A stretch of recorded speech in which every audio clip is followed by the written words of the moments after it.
What if Deku joined Team JPDE? Chapter 25. Secrets of Peak. Sunday. Day 77. It was time for Team JPDE to get up and head to Peak. Night, David. It's time to get up, Penny said. Don't you mean morning, David asked. Well, it's still dark out, so it's not really morning yet, Deku said. Hermione. See, David said. David then started to go back to sleep. David, please. We have to get to the Bullhead Landing. Hello, Penny said. If David's like this, then there's no way we're getting Evelyn up, Deku said. Thankfully they were able to wake Evelyn up with the rest of the team. They then made their way to the Bullhead Landing. Good morning, my cute rule-breaking students, Peach said. Morning, David said. Good morning, Jack said. Morning, Evelyn said. Morning, Professor, Deku said. Good morning, Professor Peach, Penny said. Well, glad to see that two of you are morning people. You'll have a couple hours to sleep on the Bullhead, anyway, Peach said. Professor. Why so early, Jack asked. Well, it's so we can have more time to explore. Also, having breakfast at 6,000 feet is stimulating, Peach said. 6,000 feet, Evelyn asked. 6,561, to be precise. Let's go, Peach said. They then boarded the Bullhead. As they sat down, Evelyn was quick to make herself comfortable on Deku and quickly went back to sleep. As the Bullhead took off, Deku decided to go back to sleep as well. Hey, where are we going, Lariat asked. Deku tried to speak, but his mouth still hadn't formed. Don't worry, man. I know where we are going. I have to say though, this aura thing feels good. I wish I had this when I was alive, Lariat said. Deku chuckled. Oh, yeah. With aura I can feel that other prescience. Soon we'll find who the bastard is, Lariat said. Deku nodded. Ijuku. Wake up, Jack said. Seems like we're out of time, Lariat said. Deku then woke up. Jack. What is it, Deku asked. Open your eyes, Mr. Midoriya. This is something you can only see at dawn, Peach said. Deku then looked out the window to see the city of Peak. Is that our destination, Deku asked. The sealed city of Peak, students. We've indeed arrived, Peach said. The Bullhead then landed, and they entered a small camp. Oh my. Is this a first-class repulsion field, Penny asked. Very good, Penny. Indeed it is. This camp is not used that much anymore, but they decided to at least make it so that it wouldn't get worn down by the elements. Or grim, Peach said. Evelyn let out a long yawn. A camp for what, Evelyn asked. To try and study Peak. Emphasis on try, Peach said. Why would you need to study a city, Jack asked. To understand why it suddenly up and disappeared, Peach said. I can kind of see it, David said. Symbolically speaking, Mr. Deku Begis. A city is not just its wall and buildings, a city its inhabitants. And that's what disappeared, Peach said. Did you just say? The city's populace disappeared, Deku asked. Overnight, as far as we know, Peach said. As far as we know, Jack asked. Problem is, no one could ever verify it, Peach said.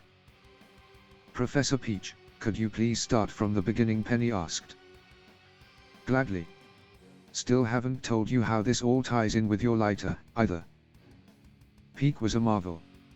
One of the few large, long-lasting and successful settlements, so far from one of the Four Kingdoms' main lands. Not only that, it became the world's leading pole of research in raw metallurgy, Peach said. That's the workings of metals, right, Jack asked. Working, fusing, shaping, extracting. Peak started as a mining town and is the first place in the world where pyroobsidian was discovered. Also, the first place in the world where they learned to harness its properties, Peach said. It can store aura, Penny said. And conduct it better than anything else on the planet. Sadly, it's way too heavy to make weapons out of. But walls are an option, Peach said. You mean the walls of the city are made out of pure obsidian? David asked. At their core. Almost indestructible and able to conduct aura, double the defense. And batteries, and this place was a fortress as much as a science town. Which makes the sudden silence even weirder. Around a decade ago, all communications from Peak ceased. Aerial surveys tell of no destruction of any kind, but all human activity is just gone, and so are the inhabitants, Peach said. Just aerial surveys? Deku asked. I said as far as we know, remember. It's not called the sealed city of Peak for nothing.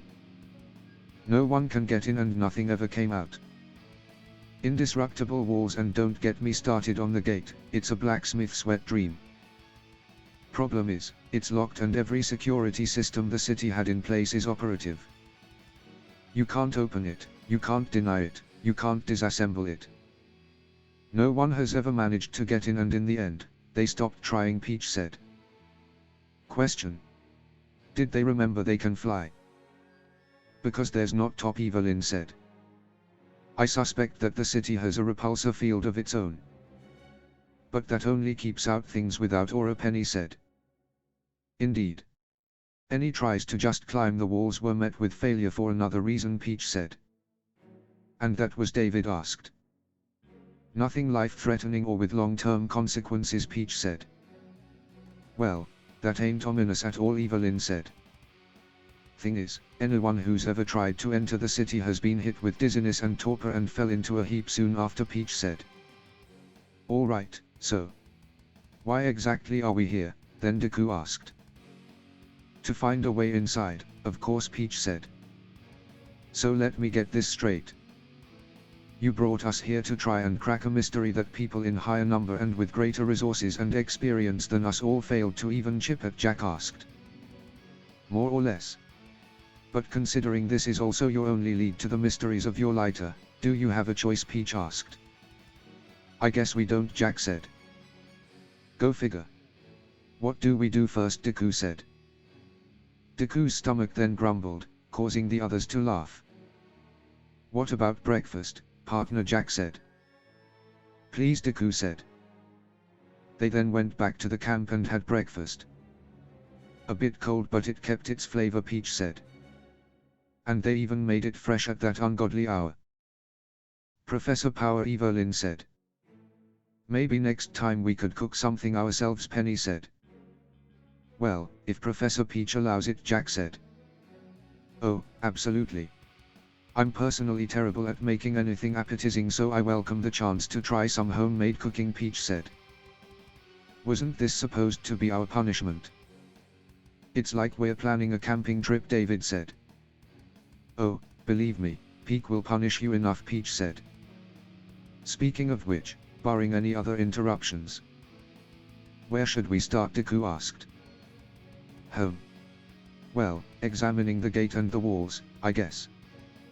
As minuscule as the possibility is, we may find something others have overlooked. Or maybe something changed with time, Jack said. Sounds like a plan. Let's go, Deku said. Team Jade then walked up to the huge front gate of Peak. The gate was massive and there were many layers of protection on it. Home. Given the materials, thickness of the various layers and composition of the structure. As I thought. It doesn't bode well, Penny said. What doesn't, Penny? Deku asked. This gate's resistance. Similar gates are used in Atlas for their disaster level shelter, except with different materials. Factoring those in as well. Only a kinetic bombardment could burst this door open, Penny said. A what bombardment? David asked. An orbital strike, Penny said. Come again? David asked. It means, a really big object falling from space, Jack said. Okay, no shoulder ramming this one, David said. Yeah. Dropping a rod from God would completely destroy Peak itself, let alone the gate. It has more destructive power than a nuclear bomb, Deku said. You have orbital strikes in your world, Penny asked. In concept only. It was thought of during the Cold War. We haven't been to space in a long time due to the emergence of quirks, Deku said. Humans have been to space in your world, Jack asked. Yep, and to our moon. That also happened during the Cold War, Deku said. What's a Cold War? David asked. And what's a nuclear bomb? Evelyn asked. A Cold War is basically where superpower countries don't like each other, but they don't go to war as they would destroy the world. And nuclear bomb is an explosive that could destroy the entirety of Vale with one bomb. It was developed during the Second World War, and two were actually used on Japan, my home country, Deku said. Second World War? The others asked. I'll give a history lesson later. We have a city to get into, Deku said. Evelyn then noticed sets of levers on either side of the gate. Hey, aren't these controls? Maybe they're, Evelyn said. A gate that opens from outside? David questioned. David then took a closer look at the controls. I think you may be right. But if they are, how come no one has ever used them? David asked. Probably because you need to know the correct position for all the switches, Deku said. This is most definitely a failsafe in case there was a malfunction of the gates that would leave someone stranded outside.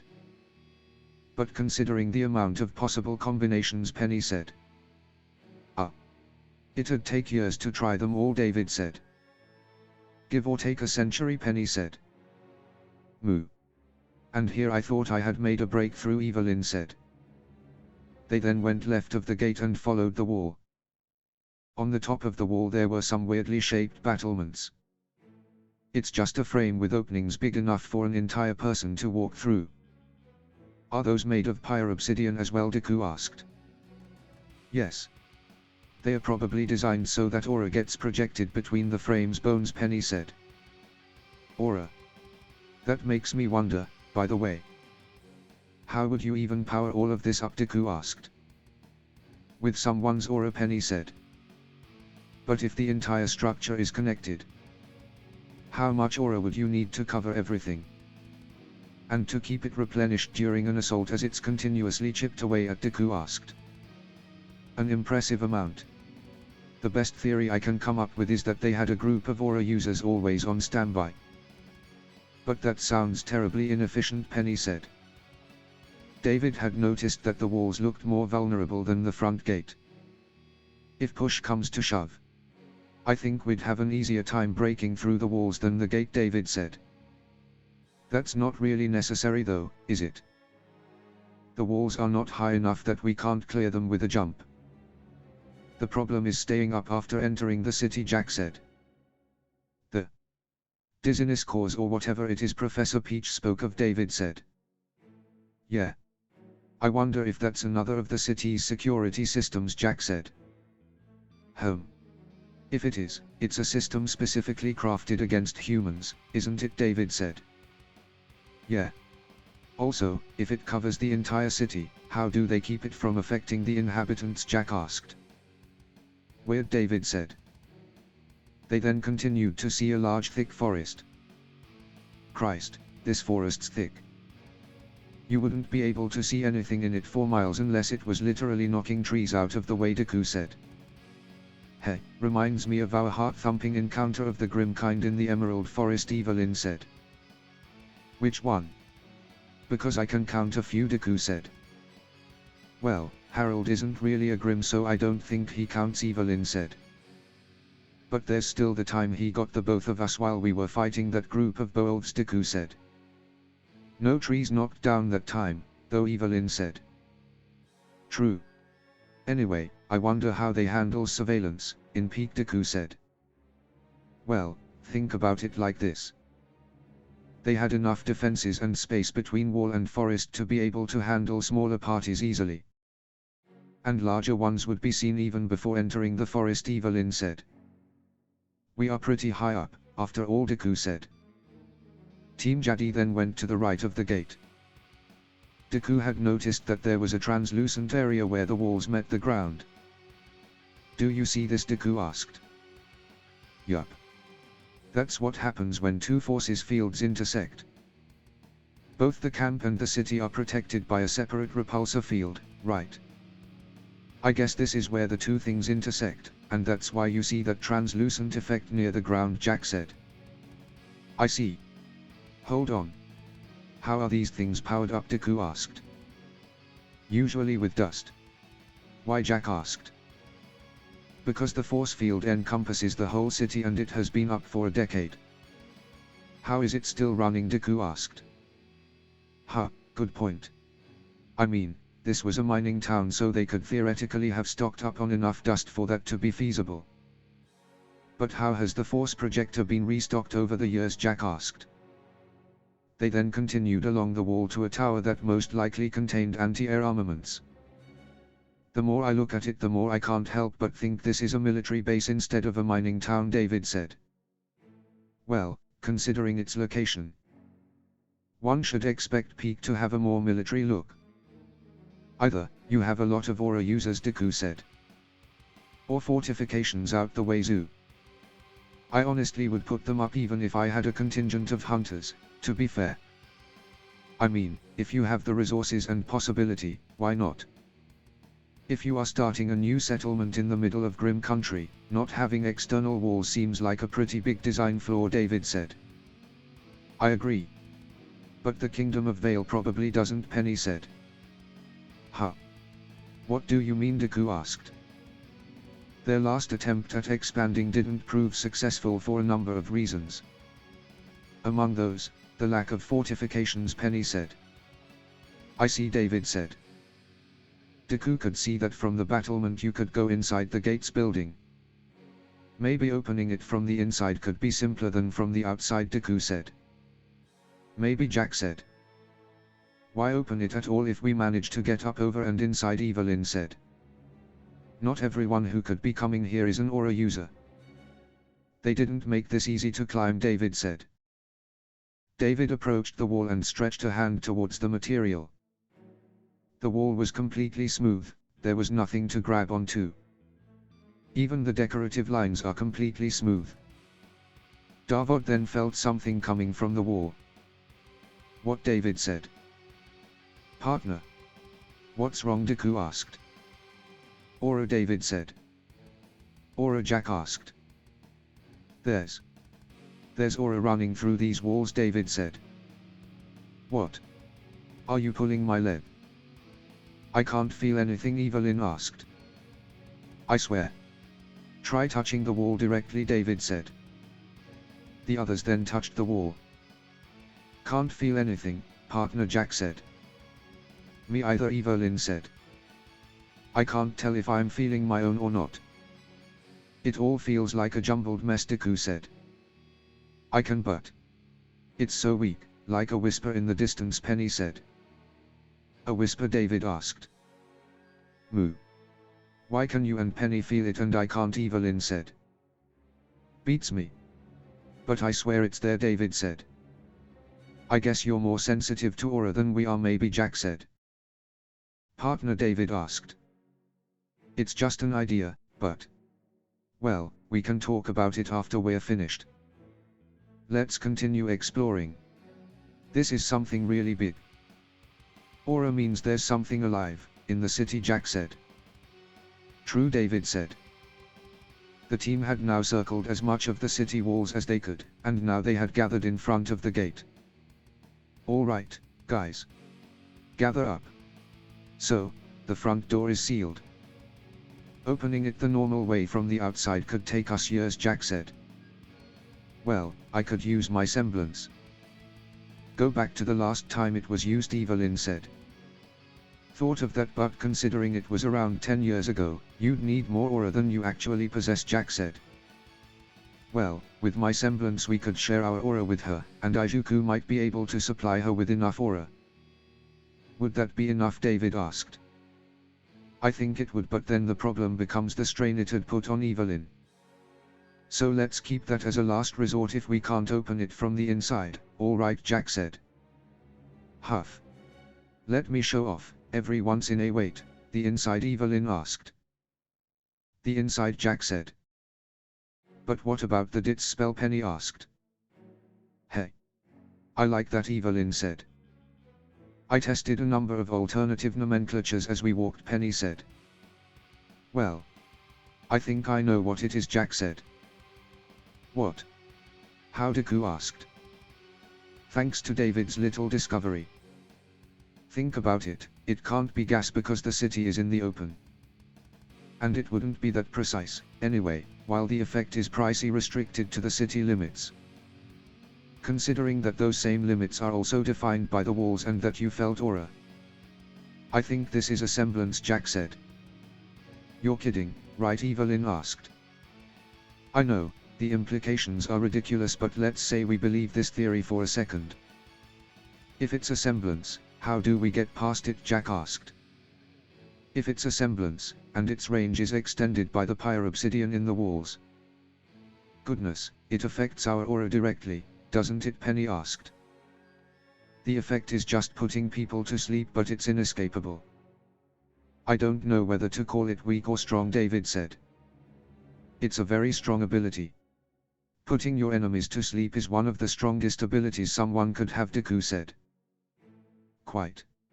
So, Jack said. Well, the easiest way would be to take out the user. But we don't know where he is, Evelyn said. And if it's in the middle of the city, good luck getting there, anyway, David said. I think there's a way to know at least the approximate position, though. It's a long shot, but Jack said. And how would that work? David asked. By combining your semblance with Penny's brain, Jack said. Back in Vale. I'm ready, Thilla said. Took you long enough, you cow, Bella said. Apologies. I needed to grab your security box, Thilla said. I didn't hide it that well, Bella said. Extremely well, actually. You must treasure what's inside of it, Thilla said. I don't. I just. You're annoying. I don't even remember the fuck it is, Bella said. I know, Thilla said. It's nice to see you both so lively. You sure you don't need me to guide you there? I don't know if the directions were accurate enough, Weza said. The ruins where Howard was squatting are a familiar point of reference. We'll find the source easily enough, Thilla said. I see. I guess it will be a short trip, for once, Weza said. It depends on how long it'll take to break my mind apart and piece it back together.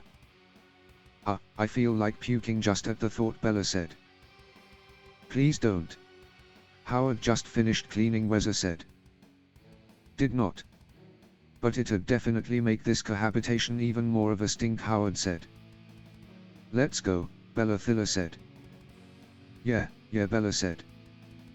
Thilla and Bella then left. One day, Weza. Patience, Weza said. Back at peak.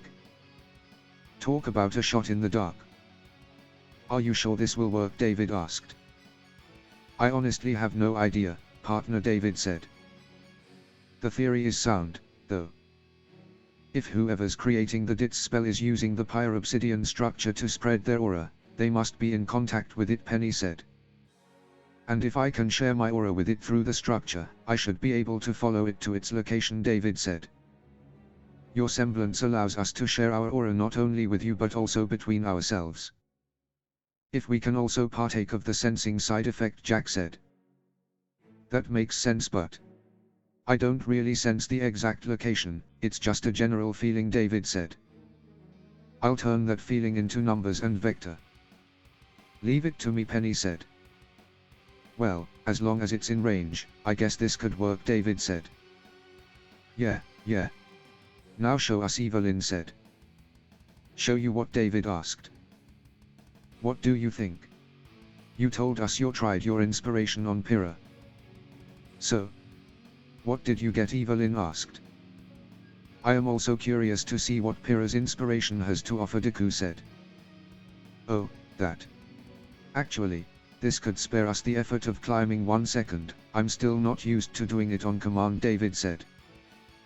David focused on trying to activate his semblance. Partner, you really need to work on your focus face, Jack laughed. Oh, shut up and let me concentrate, David said.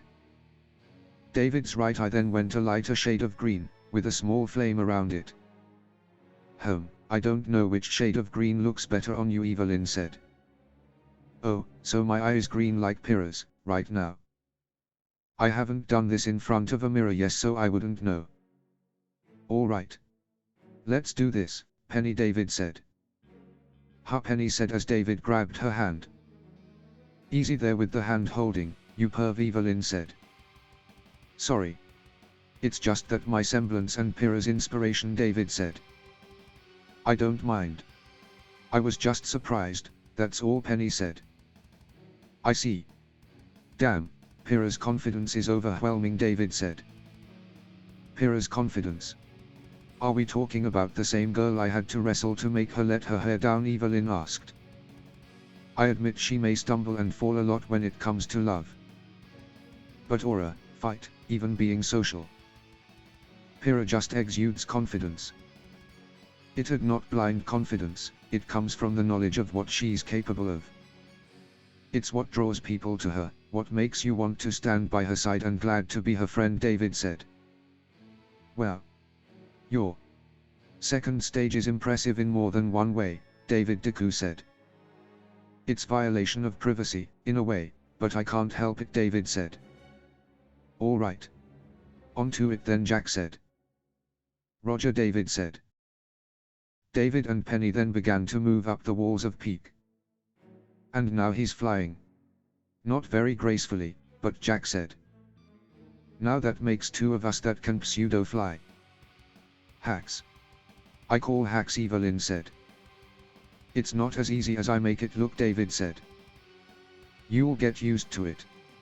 Just try and keep your balance, Deku said. David, this is fantastic. You're levitating the both of us effortless, Penny said. Not really. It's not that easy calibrating, David said. I mean, you're not affected by my weight, Penny said. Oh, that. Yeah, as long as I touch you it's like we're the same body. Speaking of which. Ready, David asked. Affirmative, Penny said. David then reached out towards the pyro-obsidian frame. David then grabbed the frame and sighed in relief as he did not experience any kind of dizziness. So far so good. On 3, Penny, David said. I'm counting that down, Evelyn said. Okay, but. Why, David asked. I want to contribute something. 3, Evelyn said. Heh, if you say so, David said. 2, Evelyn said. David closed his eyes and focused. 1, Evelyn said. David then passed out. Penny and David then fell to the ground. Oh gods. Are you two okay, Evelyn asked. I am undamaged. And David is just unconscious, Penny said. What happened up there, Jack said. I don't know. He just passed out all of a sudden, Penny said. That's strange. Let's get David into a tent, we can find out why he passed out later. Ijuku, mind helping me carry David, Jack asked. Deku didn't respond. Ijuku, Jack said as she turned around to see Deku laying on the ground. Ijuku, Jack shouted. Deku opened his eyes to see that he was in the void space where he met the past users of One for All. Deku looked around for one of the vestiges, but none of them were around. Deku then noticed David in the void, but he had his old clothes and hairstyle, which led Deku to believe that this was the flame. The flame was staring off into the void. Deku then heard David's voice, but it did not come from the flame. Penny. Evelyn. Deku. Jack. Guys. Professor. Anyone, David called out. Deku then looked in the direction the flame was. He saw tufts of blonde hair and 2 gauntlets. Deku then realized he was seeing through David's eyes. You are brave, boy, a voice said. Deku jumped in surprise as the new voice spoke. But it's way too soon for you to be in front of me, the voice said. A giant wall of flame then appeared before David, which formed a head and 2 hands made of fire. David then screamed out as the flame entity. Always a welcome reaction. My kids have gotten used to my presence, by now. Even in this new form. And so, you've reached peak. Starting to unravel the mystery, aren't we? Following little metal breadcrumbs, the voice asked. You know me. How? David asked. That's your question? Seriously, the voice asked. Excuse me, David said. You're having an out-of-body experience, standing in complete darkness in front of a talking giant made of living flames, and the first thing on your mind is how I know who you are, the voice asked. I'm having a... What? David asked. You didn't know. So you just randomly inserted your aura into the pyro-obsidian structure. Can't begin to guess why exactly you'd do that. But you were probably trying to find a way around the debilitating field, the voice said. You're the source, then David said. Indeed. But I'm much more, boy. That's also the reason why I know so much about you. My kids have been reporting about you as often as possible, the voice said. Your kids? What? You're talking about Weather and the others, David asked. Took you long enough? Or is it that the kids never mentioned me, the voice asked. They did, but until Thiller mentioned you and Weather in the same sentence, we thought Boss referred to Weather, David said. Ah, the usual confusion. That'd be because of Howard. He's Mistrali, and in their archaic language there's two words that sadly only translate to boss in the more commonplace Valesian. He refers to Weather by one and to me by the other in his mind. But the difference doesn't translate well into Valesian. So just call me Boss, the boss said. Only because I don't know what else to call you, David said. Fair. And is that anger I hear rising, the boss asked. If Weather, Howard, Bella and Thiller answer to you, then you're the reason why they're after me, David said. Sounds logical, the boss said. What do you want from me, David asked. Answers, home. Is that what you want, the boss asked. What do you think, David asked.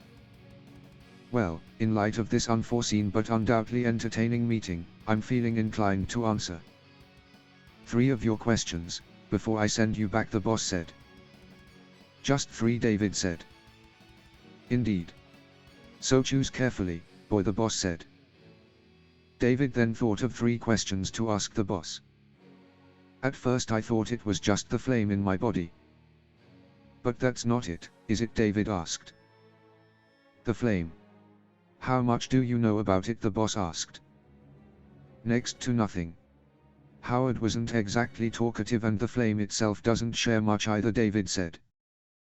The flame speaks to you, the boss said in honest surprise.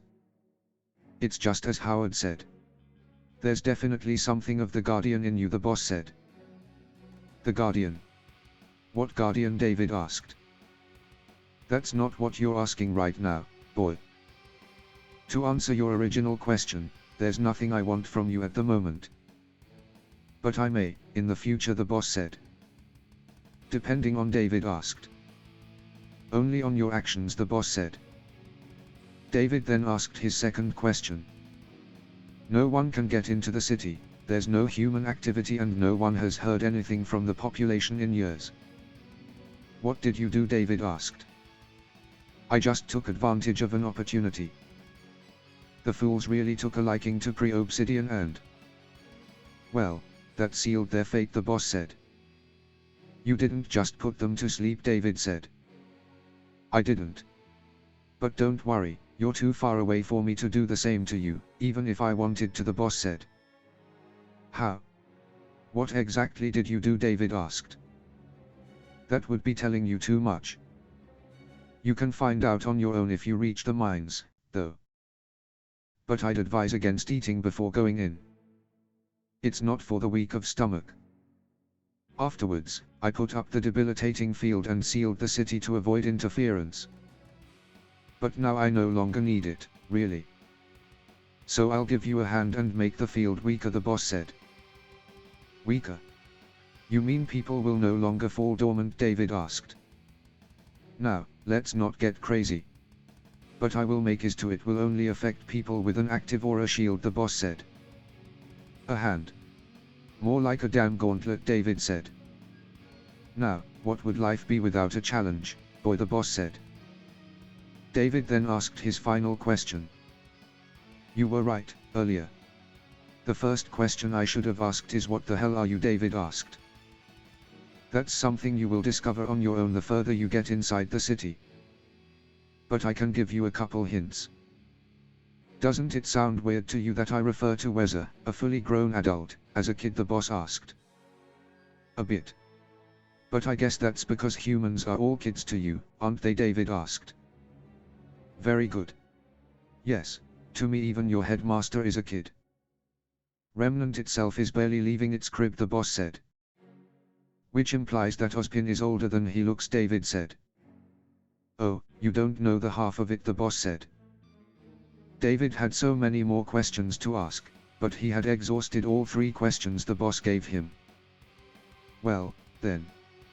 That's all the time we have for today, the boss said.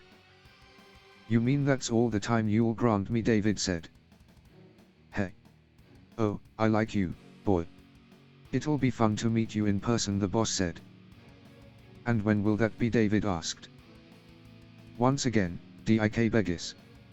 That depends on you. Oh, and one last thing, the boss said. What? David asked. This will hurt, the boss said. Deku's view through David's eyes were then cut off. So? You're probably wondering why you could see through David's eyes, the flame said.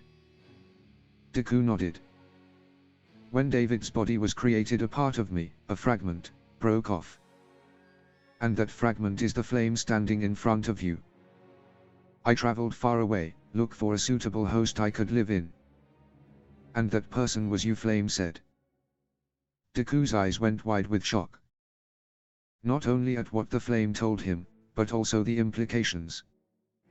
He had not traveled to another universe.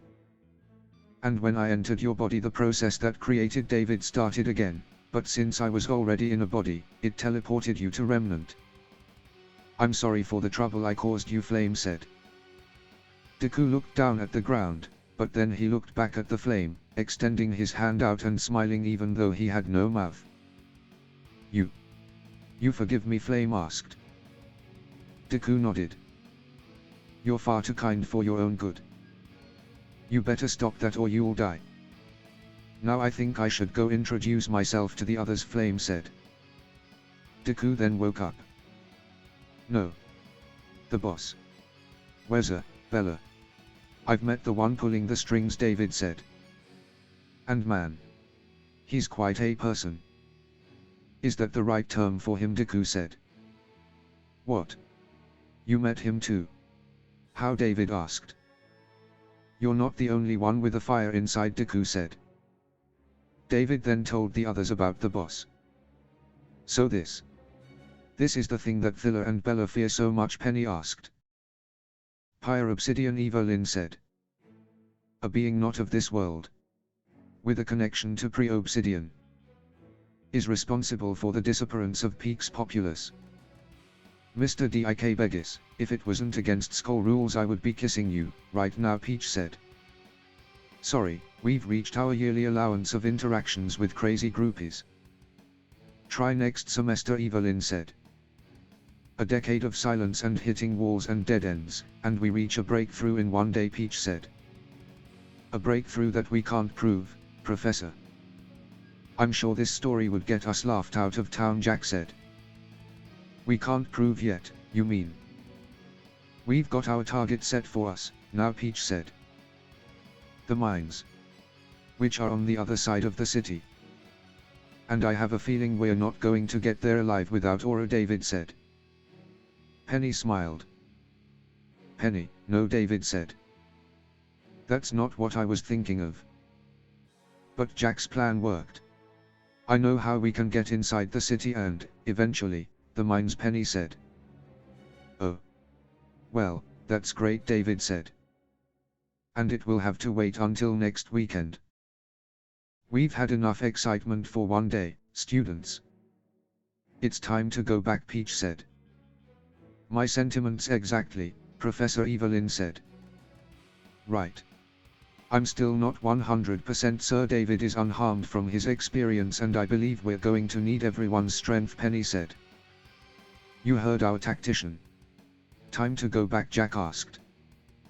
Hey. A tactician? Me, Penny asked. Who else? Come on, let's go, Jack said.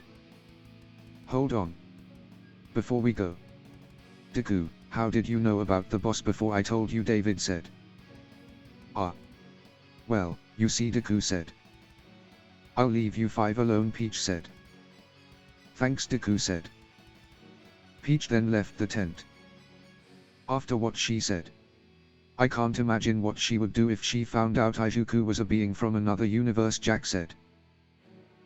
Actually, I've just found out that I am from this universe, Deku said. What? How? Penny asked. The quick explanation is that I have a fragment of the flame in me, Deku said. You've got to be bullshitting me, Evelyn said. I'm not. And he was the reason why I know about the boss. I could see your interaction with him, Deku said. How? How is that even possible? David asked. I don't know how I was able to see what you were, but I can explain how a part of the flame now resides in my body, Deku said. Deku then told the others what the flame told him. Afterwards they then went back to Beacon. It was now late at night. Thilla and Bella were at the ruins Howard used as a hideout. Currently Thilla was remembering something from her past. I can't. I'd really like that, but I can't. We can't, Thilla cried. Thilla, a voice said. And I can't even tell you why, Thilla cried.